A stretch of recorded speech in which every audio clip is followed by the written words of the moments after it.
नमस्कार दोस्तों, मैं श्याम सिंह और आज जूनियर अकाउंटेंट के जितने भी डाउट हैं उसको क्लियर करना चाहते हैं।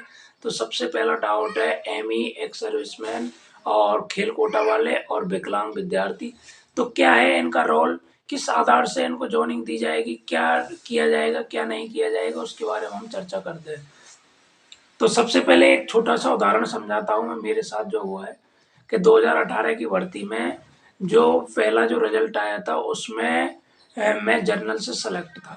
उसके बाद मैं जनरल से सेलेक्ट था, तो फिर उसके बाद में डॉक्यूमेंट्स वेरिफिकेशन होने के बाद में जो फाइनल रिजल्ट आया तो उसमें क्या प्रोसेसिंग थी कि जनरल में जितने भी मतलब पहली जो प्रोसेसिंग है जॉइनिंग की वो क्या थी कि जो बच्चे अच्छे रैंक ला रहे थे लेकिन उनकी डेट ऑफ बर्थ अधिक होने के कारण उनको जनरल में नहीं लेकर अपनी कैटेगरी यानी ओबीसी में लिया गया था।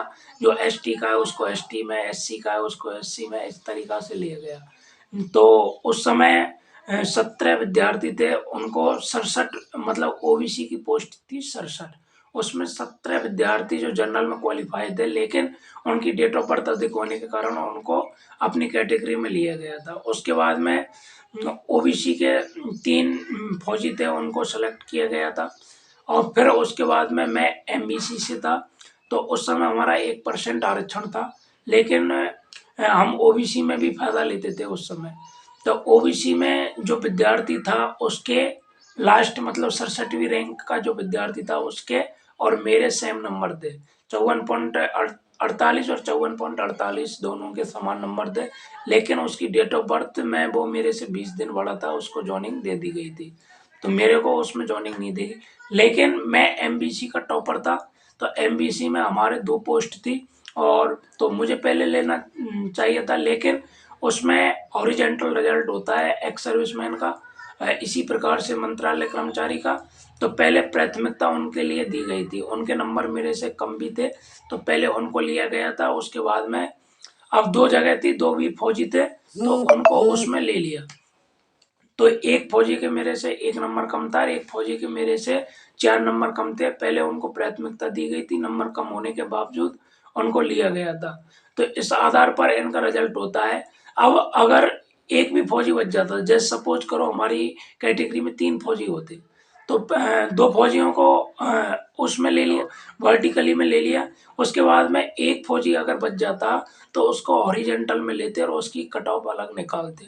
तो इस तरीक़ा से हॉरिजॉन्टल होता है और यही आधार होता है। इसी प्रकार से मंत्रालय कर्मचारी जिनकी 613 पोस्ट हैं, एक्स सर्विसमैन जिनकी 608 पोस्ट हैं और विकलांग कोटे की जैसे एमआई, बीआई, एचआई इस तरीक़ा से बटी हुई हैं, तो वो 49 पोस्ट उनके लिए दी गई हैं। खेल कोटा के लिए 98 पोस्ट दी गई हैं। तो इस प्रकार से ये पोस्ट बटी हुई हैं। तो इनका क्या है, पहले वर्टिकली रिजल्ट बनाएंगे। अगर वर्टिकली रिजल्ट में ये जितने भी मतलब जैसे 613 विद्यार्थी लग जाते हैं वर्टिकली में, तो उनको 613 को ले लिया जाएगा। अगर बच जाते हैं तो फिर इनकी मतलब पहले तो वर्टिकली रिजल्ट में ले लिया जाएगा इनको जितने भी आएंगे, उनके बाद में 613 विद्यार्थियों को मतलब अलग से अपनी पोस्टों पर क्रिएट करके इनको लिया जाएगा। लेकिन नियम में एक भी बात कही गई है, नियम नंबर 4 में बताया गया है कि जो पद हैं, आरक्षण है, उनमें सरकार चाहे तो फेरबदल कर सकती है, यानी कम भी कर सकती है और ज़्यादा भी कर सकती है। किसी भी मतलब कैटेगरी में या किसी भी विभाग मतलब किसी भी मंत्रालय कर्मचारी कोई भी है, तो अगर सरकार चाहे तो जगह को कम भी कर सकती है और जगह को अधिक भी कर सकती है। इसी आधार से जो प्रोसेसिंग है वो पूरी प्रोसेसिंग है और मैंने जो समझाया है वो चीज़ पूरी समझ में आ गई होगी। इस आधार से आपको तो आपकी जो कट ऑफ है, कट ऑफ थोड़ी-सी बढ़ेगी। क्यों बढ़ेगी? क्योंकि अगर वो अपनी कैटेगरी में आ रहे हैं तो उनको लिया जाएगा। एक मैंने बात बताई है कि जो जैसे जर्नल की कट ऑफ लेकिन उसको जर्नल में नहीं लिया गया था, ओबीसी में लिया गया था। क्यों? क्योंकि उसकी एज के कारण।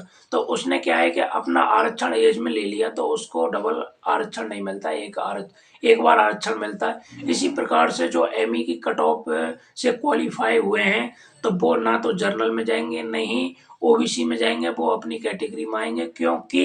क्योंकि उनने ना तो जर्नल की कट ऑफ क्वालीफाई की है, नहीं उनने ओबीसी की कट ऑफ क्वालीफाई है। की है, तो इस आधार से वो अपनी कैटेगरी में आएंगे, तो न्यू उनकी कट ऑफ डाउन रहेगी। लेकिन कुछ बच्चे हैं जिनने जनरल की कट ऑफ और ओबीसी की कट ऑफ क्वालिफाई की है, तो वो जनरल और ओबीसी में पात्र हैं आने के लिए, अगर वो अपनी मतलब इस कट ऑफ को पूरा करते हैं तो इस आधार से कट ऑफ थोड़ी सी बढ़ेगी, ज़्यादा तो नहीं बढ़ेगी, कमी है एमई वालों के, फिर बढ़ेगी ज़रूर, 1-2 नंबर ज़रूर बढ़ेगी, इससे फ़र्क तो पड़ेगा। तो इस आधार से मैंने जो आपको बताया है वो चीज़ आपकी समझ में आई होगी।